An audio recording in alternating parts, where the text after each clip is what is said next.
नवकेसरी न्यूजमध्ये आपलं स्वागत आहे। आपण आहोत नगरमध्ये। नगरच्या SP ऑफिसच्या बाहेर आपणाला हे आंदोलन बघायला मिळते जनतेच्या प्रश्नासाठी आणि पोलीस प्रशासनाच्या गलथाना कारभारामुळे गेले 2 दिवस हे आंदोलन सुरू आहे।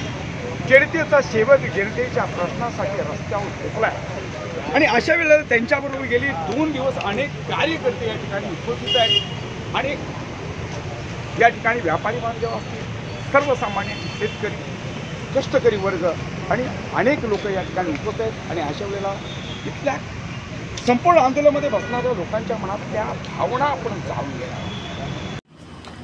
योगीराज गाडे नगरसेवक आपल्याशी नगर इथून आपण जोडलेला आहे, ज्या ठिकाणी आजचा दुसरा दिवस आहे, उपोषणाचा दुसरा दिवस आहे। पोलीस प्रशासनाच्या गलथाना कारभारामुळे अनेक या नगर शहरामध्ये अनेक लोकांच्या मनामध्ये भावनेचा या ठिकाणी बांध फुटलेला आहे। आपल्याबरोबर योगीराज जोडलेले आहे। योगीराज भाऊ, काय ह्या सगळ्या गोष्टीबद्दल बोला। आज खरं तर पाहिलं तर आपण 2024मध्ये आहेत आणि आज आपण भ्रष्टाचाराविरुद्ध लढतोय। पण प्रथमच कोणताही नेता आज प्रथम खासदार पोलिसांच्या विरोधात पोलीस प्रशासनाच्या कार्यालयाच्या बाहेर उपोषणाला बसलेले पहिल्यांदा इतिहासात घडलेलं आहे त्यांच्या भ्रष्टाचाराविरुद्ध। आणि काल अनेक पुरावे, हजारो पुरावे आलेत जे LCBचा कारभार आहे, जो आपण पाहिला आहे की उघड त्यांचा भ्रष्टाचार दिसून येतो आहे।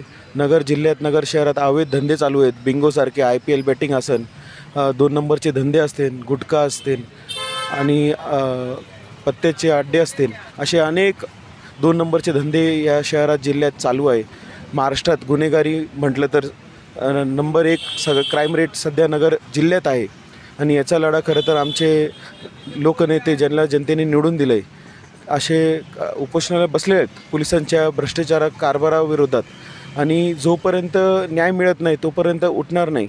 अनेक नेते आपण पाहिलं की अर्धा तास, 1 तास मीडियापुरती, फोटोपुरती उपोषण करतात, बातमी आले की उपोषण गुंडाळून घेतात।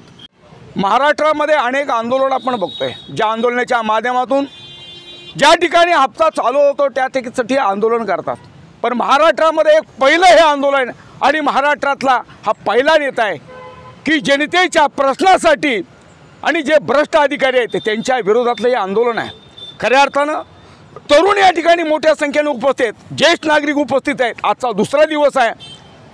आंधळं दळतंय आणि कुत्रं पीठ खातंय अशी या संपूर्ण महाराष्ट्रातल्या राजकारण्यांची अवस्था आहे। पण मात्र सत्याला साथ आणि अन्यायाला लाथ हे निलेश लंकेंचं काम आहे, म्हणून आजचा आंदोलनाचा दुसरा दिवस आहे। बंधू, काय वाटतं? आजचा उपोषणाचा नेत्यांचा दुसरा दिवस आहे।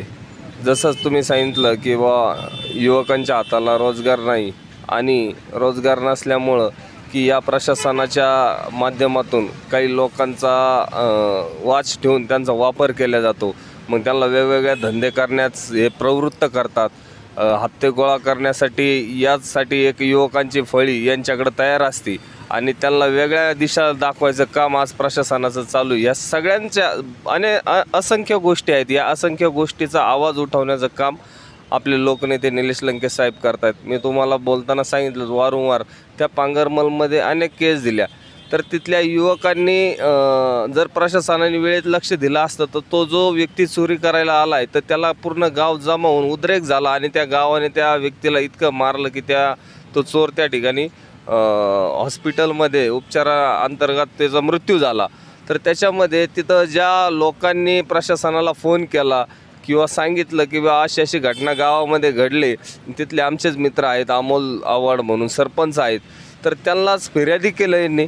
जर एक व्यक्ती लोकप्रतिनिधी असेल, सरपंच असेल आणि त्यांनी प्रशासनाला फोन करून सांगतो गावात अशी घटना घडली, जर तिथं सरपंच उपस्थित नाही राहणार मग कोण उपस्थित राहणार?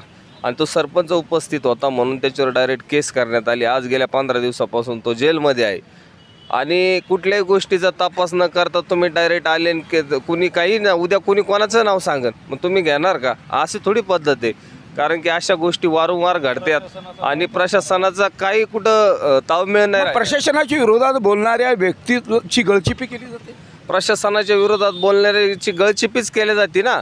तो व्यक्ती चोर आहे म्हणून प्रशासनाला कळवलं ना, त्यांनी सगळं गाव जमा केलं, मग ते गाव जमल्यानंतर मग तो चोर धरला ना, मग यांचा प्लॅन थांबला ना। जे चोरी करायला येतात ते यांचे सगळे मिलीभगतच आहेत ना. मी तुम्हाला तेच सांगितलं, ह्या शहरातल्या ग्रामीण भागामधल्या युवा पोरांना टार्गेट केलं जातं आणि त्या पोरांना या अशा काही गोष्टीचं कृत्य करण्याला लावण्याचा भाग हे पाडतात. आणि जर समजा उद्या जर त्या गावामध्ये काही गोष्ट घडली तर हेच त्या जो खबर देतो, जो दक्षता घेतो त्याला हे फिर्यादी करतात. आज त्या गावच्या 400-500 लोक या SP ऑफिसला येऊन बसले. आज इथून एक 25 किलोमीटर अंतर आहे. सगळे टेम्पोनी येऊन या SP ऑफिसला बसले. माजी आमदार शिक्षक दिलीपराव सोनावणे माझ्या ठिकाणी या ठिकाणी आजचा दुसरा दिवस आहे. त्या ठिकाणी उपोषणच्या स्थळी आलेले आहेत. काय वाटतंय, जनतेच्या सेवक आणि जनतेच्या रक्षणासाठी अनेकांचा प्रश्न मांडणाऱ्या व्यक्तीला रस्त्यावरती अशा प्रकारचं उपोषण करावं लागतं आहे. आजचा दुसरा दिवस आहे. अतिशय दुर्दैव समजावं की लोकशाहीच्या काळामध्ये रास्त मागण्यासाठी या ठिकाणी लोकप्रतिनिधींना आपलं कर्तव्य त्या ठिकाणी सोडून या कर्तव्याला असं महत्त्व दिलं आहे आणि याची जाण त्या ठिकाणी होत नाही. याची जाण न होणं याच्यामागे निश्चितपणे या यंत्रणेच्या मागे जो काही दबाव आहे, हा दबावाला हाणून पाडण्यासाठी आदरणीय साहेबांनी ज्या पद्धतीने आज उपोषणस्थळी थांबलेले आहेत, मनापासून या ठिकाणी त्यांचं मी खऱ्या अर्थाने वयाच्या हिशोबाने कौतुक करीन की लोकांचा प्रतिनिधी या नात्याने ज्या पद्धतीने आपण काम करत आहात आणि निश्चितपणे या प्रशासनाला कुठेतरी जाग आली पाहिजे आणि त्याच्यामागे असलेले जे काही पाठीराखे असतील ते सत्तारूढांना देखील कळलं पाहिजे. हे सर्वसामान्यांपर्यंत गेलं पाहिजे आणि आमच्या रास्त जे मागण्या आहेत, ज्याला आमचा विरोध आहे, त्या विरोधाला आम्ही ठामपणे आहोत हे सिद्ध करण्याचं काम आज या ठिकाणी आदरणीय साहेबांनी केलेलं आहे. मनापासून त्या ठिकाणी धन्यवाद देतो. समाजाच्या व्यथा, समाजातले प्रश्न, तरुणांचा प्रश्न, व्यापाऱ्यांचा प्रश्न आणि त्याचबरोबर रहिवाशांचा प्रश्न, अनेक प्रश्नासाठी गेले 2 दिवस रस्त्यावरती जनतेचा सेवक उपोषण करतोय. काय या ठिकाणी गोरगरीब लोकांसाठी अत्यंत चांगलं काम कोरोना काळापासून लोकनेते निलेश लंके यांनी केलेलं आहे. खासदार निलेश लंके यांनी कायमच गोरगरिबामध्ये राहून लोकांच्या अडचणी समजवलेल्या आहे. असा लोकनेता किंवा असा लोकप्रतिनिधी पुन्हा होणे नाही. या उपोषणामध्ये अनेक संघटना उतरल्या आहेत. अनेक संघटनांनी आपला पाठिंबा दर्शवला आहे. सत्याच्या मागं कसं उभं राहण्याचं एक प्रतिबंध उदाहरण आहे ते या ठिकाणी मिळाले. सराफचे व्यापाराचे जे अध्यक्ष आहेत ते सुद्धा या ठिकाणी आहेत. आपलं नाव काय म्हणजे? प्रकाश लोळगे. लोळगे साहेब, आपण सुद्धा आजच्या उपोषणाच्या दरम्यान आजचा दुसरा दिवस आहे. खरं जनतेच्या प्रश्नासाठी जनताचा नायक आज जो रस्त्यावरती झोपला आहे, उपोषण करतोय, उपाशी पोटी झोपतोय, काय वाटतं? नाही, यांनी लंके साहेबांनी सर्वप्रथम जनतेचा, नगर जिल्ह्याचा आवाज उठवलेला आहे आणि नगरकरांनी पण त्या म्हणजे दडलेला आवाज होता. एक भीती होती आणि ती भीतीला वाचा फोडण्याचं काम लंके साहेबांनी इथं केलेलं आहे. त्याच्यामुळं व्यापारी वर्ग लंके साहेबाच्या मागं ठामपणे, व्यापाऱ्यांवर जो अन्याय होतो आहे, सराफ व्यावसायिकांवर जो अन्याय होतो आहे, लूटमार होती, करन्सी, सेकंड करन्सी बघितली जाते ही सोने चांदीमध्ये आणि त्याचं कॅश होतं लगेच. मग पैसे मागण्याच्या ऐवजी सोनं मोठ्या प्रमाणात मागितलं जातं इथं आणि खूप मोठ्या प्रमाणात इथं भ्रष्टाचार चालू आहे.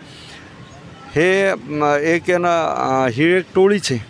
ही टोळी या ठिकाणी शासकीय टोळी कार्यरत आहे. साहेब, जशा ऊस टोळ्या होत्या, ऊस तोड्याच्या टोळ्या होत्या, तशा ह्या टोळ्या सक्रिय आहेत. ऊस तोड्याच्या टोळ्या ज्या आहेत ना साहेब, ते कष्ट करून काम करणाऱ्या टोळ्या आहेत. ह्या ज्या टोळ्या आहे ना, हरामाचे पैसे खाणाऱ्या टोळ्या आहेत आणि याला आवाज उठवला आहे ते लंके साहेबांनी आणि याच्यामध्ये भरडला जातो तो व्यापारी वर्ग. काल तुम्ही पाहिलं असन की बऱ्याच ठिकाणावरून महिला वर्ग आल्यात, त्यांच्या गळ्यातलं सोनंसुद्धा त्यांनी काढून घेतलेलं आहे. 1.5 किलो सोनं त्यांनी जमा करून घेतलं आहे. रस्त्यात जंगलात नेऊन त्यांच्याकडून लूटमार केली. ही काय पद्धत आहे? कसला हा अराजकता माजलेली? काय याच्या मागं सूत्रधार कोण आहे? नुसता एक जो कोण तो कर्डिल आहे तो सूत्रधार आहेच आहे, पण त्याच्या मागं काय गँग चालती? कोण त्याचं सूत्रधार आहे? शासन याच्याकडे काय लक्ष देतं आहे का? ह्यांनी रोजगार निर्मिती चालू केलेली आहे, पण कशाची? बिंगोची. रोजगार निर्मिती चालू केलेली आहे कशाची? मटक्याची, अवैध धंद्याची. खूप रोजगार दिलेले आहेत त्यांनी याच्यातून, आणि शासनाने याच्यावर कायदेशीरच ते मग एकतर करावं ते.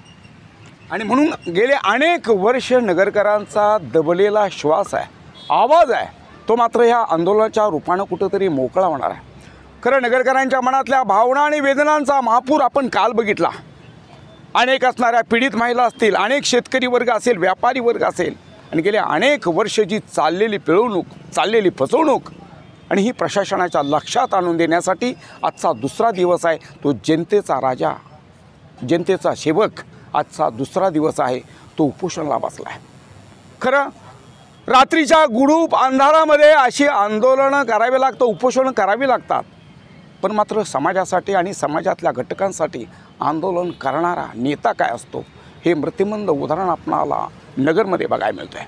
कॅमेरामॅन रामदास गोपाळेसह रिपोर्टर सागर पाटील, नगर.